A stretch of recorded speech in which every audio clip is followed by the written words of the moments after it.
Loan, car loan या किसी भी तरह का लोन लेने वाले लोगों के लिए एक बहुत अच्छी खबर है। रिजर्व बैंक ऑफ इंडिया ने रेपो रेट में 25 बेसिस पॉइंट्स की कटौती कर दी है। आरबीआई के इस फैसले के बाद आने वाले दिनों में लोन सस्ते हो सकते हैं और आपकी ईएमआई भी घटेगी। वहीं लगातार दूसरी बार रेपो रेट में कटौती की गई है और इससे पहले फरवरी में भी रेपो रेट में 0.25% की कटौती की गई थी। आज की कटौती के साथ ही अब रेपो रेट 0.25% घटाकर 6% कर दिया गया है। नए वित्त वर्ष में आरबीआई की पहली मॉनेटरी पॉलिसी कमेटी मीटिंग में ये राहत भरा फैसला लिया गया है। लेकिन आप सोच रहे होंगे कि रेपो रेट से लोन कैसे सस्ता होता है। इसे आसान भाषा में समझें तो जिस तरह आम आदमी बैंक से लोन लेता है, ठीक वैसे ही देश के सभी बैंक आरबीआई से लोन लेते हैं। जिस दर पर आरबीआई बैंकों को लोन देता है उसे रेपो रेट कहते हैं। मतलब ये कि रेपो रेट वो दर होती है जिस पर आरबीआई बैंकों को लोन देता है। रेपो रेट घटने के बाद बैंक भी हाउसिंग और ऑटो लोन्स पर ब्याज दरें घटाते हैं। इसके कम होने से होम लोन, पर्सनल लोन और कार लोन की किस्त की रकम कम होती है। अगर रेपो रेट बढ़ता है तो इसका मतलब है बैंक से आपको लोन महंगे ब्याज दर पर मिलेगा। आपके लिए अच्छा तब रहेगा जब बैंकों को कम ब्याज दर पर लोन मिले। यानी रेपो रेट जितना कम उतना देश की आम जनता को फायदा होता है। राजधानी दिल्ली में मछली जल की रानी नहीं है, बल्कि मछली अब सियासत की रानी बन चुकी है। विवाद मछली बाजार को लेकर यहाँ पर छिड़ा है और लड़ाई भी मछली मार्केट की तरह ही हो रही है।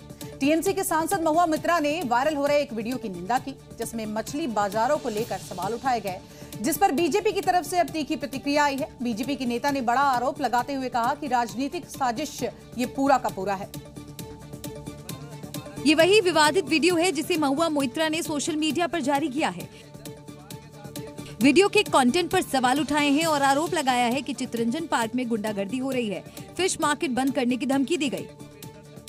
मंदिर के साथ जो चीज हो रही है ना, वो कहीं ना कहीं हमें सभी सनातनियों को ठेस पहुंचा रही है। क्या इस बात में दिक्कत है तो मुझे बता दो। डीडीए की भी चूड़ियां कसी जाएगी, डीडीए कोई ऐसे भाग नहीं सकता। अब इसी वायरल वीडियो पर सियासत शुरू हो चुकी है। I think everybody has seen the horrifying visuals of the lumpen BJP goons threatening the Bengali shopkeepers of Chittaranjan Park in the heart of Delhi. Chittaranjan Park is a Bengali colony. एक गुमनाम video जिसकी कोई authenticity नहीं थी, महुआ मित्रा उसको tweet करती हैं और सनसनी फैलाने की कोशिश करती हैं। बीजेपी टीएमसी की तरफ से जारी वीडियो को फेक बता रही है, लेकिन स्थानीय दुकानदार धमकी देने का दावा कर रहे हैं।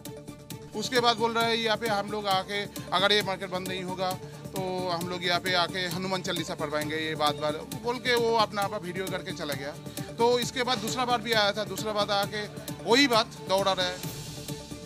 यूपी में यूं तो चुनाव अभी 2 साल दूर है, लेकिन सियासी गोटियां अभी से बिछ गई हैं। और हम ऐसा क्यों कह रहे हैं ये भी आपको समझाते हैं। देखिए, समाजवादी पार्टी ने चुनावी रणनीति के तहत सभी धर्मों को जोड़ने की पहल शुरू कर दी है। इसी कड़ी में अखिलेश यादव सभी धर्मों को यहां पर जोड़ने के साथ साथ धर्म गुरुओं से भी मुलाकात कर रहे हैं। इस कार्यक्रम को नाम दिया गया है आओ गले मिले।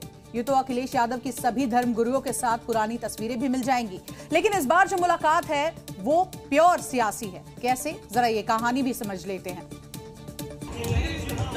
सियासी दफ्तर में सभी धर्मों का ये संगम है भले सियासी, लेकिन पहल काबिले तारीफ। वो द्वार जब हिंदू मुस्लिम को आपस में लड़ाया जा रहा है, जब एक के खिलाफ दूसरे को उकसाया जा रहा है, तब ऐसी सियासत का संकल्प कोई कर सकता है तो वो अखिलेश ही है, इसमें कोई शक नहीं।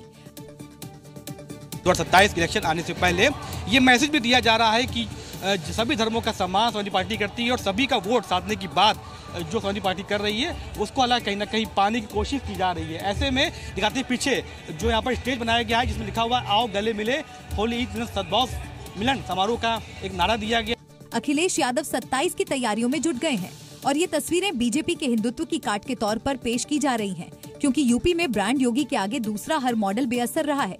हिंदुत्व के पोस्टर बॉय योगी को अब अखिलेश इन्हीं तस्वीरों और पहल से पटखनी देने की तैयारी में है, लेकिन धर्म गुरुओं को इस पर डाउट है। तो ये काम तो देखिए अच्छा है, लेकिन नियत साफ होनी चाहिए। अखिलेश यादव केवल एक धर्म पर विशेष ध्यान देते हैं। मुसलमान भाइयों का हित चाहते, हिंदू का हित नहीं चाहते और हिंदू और मुस्लिम में केवल दंगा और लड़ाई और समाज में एकता का भाव नष्ट करना चाहते हैं। यानी अखिलेश सियासत की जो मिसाल पेश कर बेमिसाल जीत हासिल करना चाहते हैं, उसकी शुरुआत उन्हें धर्मगुरुओं से गले मिलकर नहीं, बल्कि उनका विश्वास जीतकर करनी चाहिए। शायद तब कहानी कुछ और हो। और देखिए, जब शहर सियासी पोस्टरों से भर जाए तब समझ लेना चाहिए कि चुनाव आ गए हैं। पटना की सड़कें भी इस वक्त ऐसे ही पोस्टरों से पटी पड़ी है, लेकिन एक पोस्टर की खूब चर्चा हो रही है। वो पोस्टर जिसके जरिए कुर्सी पर बैठे नीतीश कुमार को टारगेट किया जा रहा है। कुर्सी है, कुर्सी पर नीतीश कुमार हैं और वादों की आग में मुद्दे जल रहे हैं। यानी सब चला जाए, बस कुर्सी ना जाए। ये पटना की सड़कों पर लगे पोस्टर कह रहे हैं, हम नहीं। पटना में चुनावी माहौल को गर्म करता पोस्टर वार अब उस मुकाम पर पहुंच गया है जहां तंज से ज्यादा सियासी रंज नजर आ रही है। नीतीश कुमार को टारगेट कर लगा ये पोस्टर भी यही कहता है। पटना के पोस्टर वार में टारगेट सिर्फ नीतीश नहीं, बल्कि पास में ही दूसरा पोस्टर लगाया गया है। इस पोस्टर का सेंटर बीजेपी और प्रधानमंत्री नरेंद्र मोदी हैं। जरा इसे भी देख लीजिए। तेजस्वी की लल्लन टॉप तस्वीर के ठीक नीचे जनता को फटाहल दिखाकर आरजेडी जो इमोशनल गेम खेल रही है, उसका टारगेट जाहिर सी बात है कि विधानसभा चुनाव है। चुनाव भले ही लोकल है, लेकिन मुद्दे इंटरनेशनल उठाए गए हैं, जिसमें अमेरिकी टैरिफ से लेकर पेट्रोल डीजल और जीएसटी को भी मुद्दा बनाया गया है। कुल मिलाकर कुर्सी वाले पोस्टर के जरिए आरजेडी कुर्सी की लड़ाई में कूद गई है और जनता कह रही है कि सब कुर्सी का चक्कर है बाबू भैया।